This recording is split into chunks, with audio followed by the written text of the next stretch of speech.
got too many things to do right now. Say I don't know what you want, baby girl, come on now. Don't get turned. What's happening? What's happening? What's happening, man? Say, man, Dodo, man, we back with another one. Say, man, we got the downfall of Sue Surf. Y'all know Sue Surf is a good, like that battle rapper on Brody. Go look him up, Sue Surf. I'm telling you, probably one of the. I ain't gonna lie, Sue Surf. He's probably, I ain't gonna lie, he him in that battle rap. But hey, say, without further ado, y'all like, comment, subscribe. I need to share them to them, Brody, man. Say, Surf came up in the streets of Jersey and almost made it out through rap. Ain't no doubt. But instead, he kept his feet in the trenches, and now he's facing a Rico charge that could keep him out of the booth forever. Yeah. From rap battles and major cosigns to shootouts and drug deals, this is the wild story of how Sue Surf got taken down. Yeah. Sue Surf was born in Jersey and has been surrounded by the streets his whole life. He used rapping as an escape from all the crime and violence around him, and he always knew he was destined to hit the stage. His mom bought him a karaoke machine when he was a kid, and that's when he first started making music. But not before long, he had to adapt to his environment.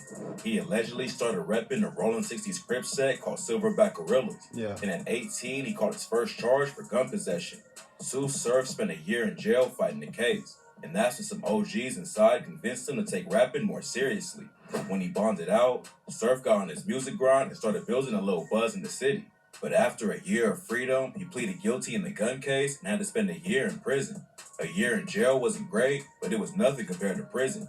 Surf described it as gladiator school to Vlad. That's another world. Like it's grown men in there. You know what I mean? Like it's gladiator school in there. You know what I mean? Type shit. And those are things like people like me, people where I'm from, like you grow up real fast, so they be like, you know what I mean? Somebody 18, but they look 24, 25. Catching the charge and getting booked was bad enough, but Surf's baby mama was expecting their child when he went in, and Surf didn't get to meet his daughter until she was already 3 months old.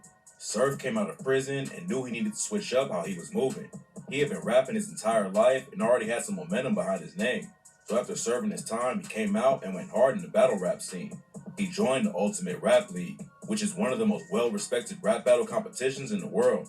It started in New York and was a series of DVDs where new rappers would be interviewed about their life and come up. Most of the DVDs would have rap battles filmed on the street without any judges, and the style ended up being copied by other battle leagues like MTV's Monday Night Fight Club and Showtime Battle Rap League. The Ultimate Rap League helped open the door for battle rappers to actually make money, and Surf proved he was one of the best in the world from the jump. He was winning battles, building momentum, and getting his name out in the industry. And it didn't take long before he caught the attention of Joe Budden and started touring with him. A lot of battle rappers don't ever hop in the booth and record actual tracks. And most of the ones who do end up getting clowned because battle rapping and making good songs are two different skill sets, and battle rappers are known for making good music in the studio. Surf has been dropping his own projects for over a decade though, and he proved that he can handle himself in the booth just as well as he can in the battle. He's linked up with Boosie Badass, Benny the Butcher, G Herbo, and way more. And a lot of his tracks have racked up over 1 million streams on Spotify. But even though his career was taking off, Sue Surf couldn't stay out of the streets. In 2017, one of his homies was allegedly shot by the ops, and Surf wasn't gonna let it slide. He was booked for attempted murder after he allegedly let off shots at a dude from the Rolling 47 neighborhood Crips. Battle rap fans were shocked when the news broke that Surf was still out there spinning the block. And it turns out he was already out on bail for another gun possession charge when the shooting allegedly went down. Surf ended up back in jail again, but luckily he ended up... Hey guys. Hey Dad. I want you to have a really fun and beating the attempted murder case and got out in 2018. Fans were hoping he would finally leave the streets behind and focus on his music. But unfortunately, that's not how it went down. After he got out of jail again, Sue Surf drove a friend home and had to cross through op territory. Instead of taking a different way back after dropping his friend off, Surf just headed back the same way home, and the decision almost cost him his life. Surf told DJ Vlad that if he saw an op ride through his hood like that, he'd think something was up. And apparently, that's how they ended up catching him. On his way back home, Surf was stopped at a red light when some shooters hopped out and started letting off shots. The first shot went through his arm. Then Surf got hit 4 more times in the ribs and stomach. At that point, he didn't know if he was going to make it, but he definitely couldn't drive himself to the hospital. After the shooters ran off, Surf stumbled out of the whip, leaking bad from 5 bullet holes. He tried to flag down a car to get some help, but when people saw a bloody dude almost falling over in the middle of the road, most of them just swerved out of the way and kept driving. Surf came close to dying right there, but then the car finally stopped and he jumped into the back seat. The driver wasn't even from the area and didn't know how to get to the hospital, so Surf had to call his homie and get the dude directions. It was a real close call, and Surf ended up needing 37 stitches to hold everything back in place.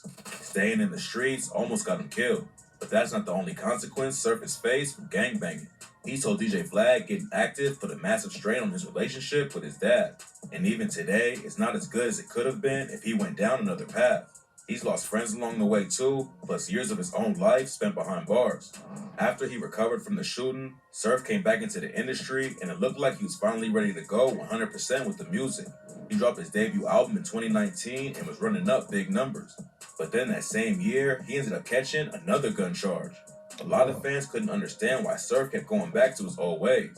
He had the opportunity to leave the streets behind, but for some reason, he just couldn't stop running into the police. In an interview with Bootleg Kev, Surf explained that he runs with the pack. When I run with my pack, I feel you. I'm on whatever tech time my pack on. I mean, obviously, I'm the golden child, so my pack tries to protect me from the extra outside shit that's going on. I'm running with the pack, though. Surf made it clear he wasn't going to just leave his homies behind and stop repping It's a it. terrible mindset to have. I'm not going to lie. First of all, you say you're running with a pack. Second of all, you're already saying you're on at the same time. You can't have all this access, all this success, and be on the same thing. Like, that's led to his downfall, basically. He on the same time, and he's still running with the same people. Like, nah, he can't be on that. Man. You know what I'm saying? But while he still... I'm gonna pause it though. But if he get back out and do the same thing again, he gonna go right back to what he did. But like, had one foot in the trenches, never planned on taking it out. Surf stayed out of trouble with the law for a long time after his last gun charge and was taking music way more seriously. He was dropping projects, linking up with huge artists, and was still considered one of the best battle rappers in the world. And in September 2022, he made history by becoming the first battle rapper to ever perform at Rolling Loud. Everything seemed like it was heading in the right direction for Sue Surf to hit the mainstream. At that point, he would have been making enough legal cash to get all his homies out of the streets. But just 1 month later, everything fell apart. In October 2022, Surf made a couple strange tweets on a burner account that had fans worried. He said, "I'll probably never step on the stage again. God has a way of humbling us." Then, "Don't be so mad. It's all right." Rumors were flying that Surf was doing the race and trying to duck the feds. But his manager, Quad Bellamy, squashed the story and told Fox, Sue Surf is definitely not on the run. He says he is in good spirits and preparing to deal with a federal law enforcement matter. A week after Surf made the tweets, the feds showed up at his door to arrest him. He tried to duck out the back door with a woman, but they had him surrounded, so Surf and the woman went back inside. It's not clear exactly how it all went down that day, but Surf wouldn't come out at first, and negotiators had to be brought in to figure out the situation. Luckily, Surf ended up surrendering without anyone getting hurt, and then news broke that he was actually facing a federal Rico indictment. Sue, Surf, and 9 other alleged SPG members were taken down and accused of murder, robbery, selling drugs, and way more. According to the feds, Surf and his homies used IG DMs to set up drug deals, which is damn near a guaranteed way to get busted. Plus, Surf also allegedly threatened the dude with a gun and told him, "I'm going to kill you when I catch you." And to make everything worse for him, one of Surf's OGs in the crew is allegedly ratting on him.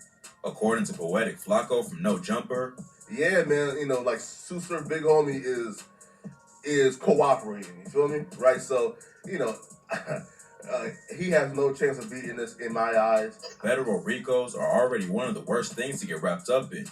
The feds have been investigating SPG since 2015, and they usually don't start handing down indictments until they have an easily winnable case. Surf could have left the streets behind a long time ago and went fully legit with the music, but trying to hold it down for the homies came back to haunt him.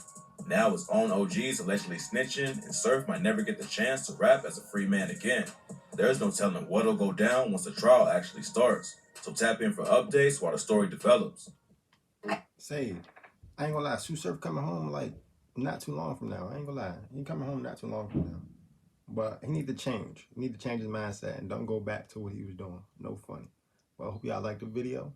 Y'all like, comment, subscribe, and don't know we out there, y'all, man. Y'all stay safe, man. Ain't no doubt.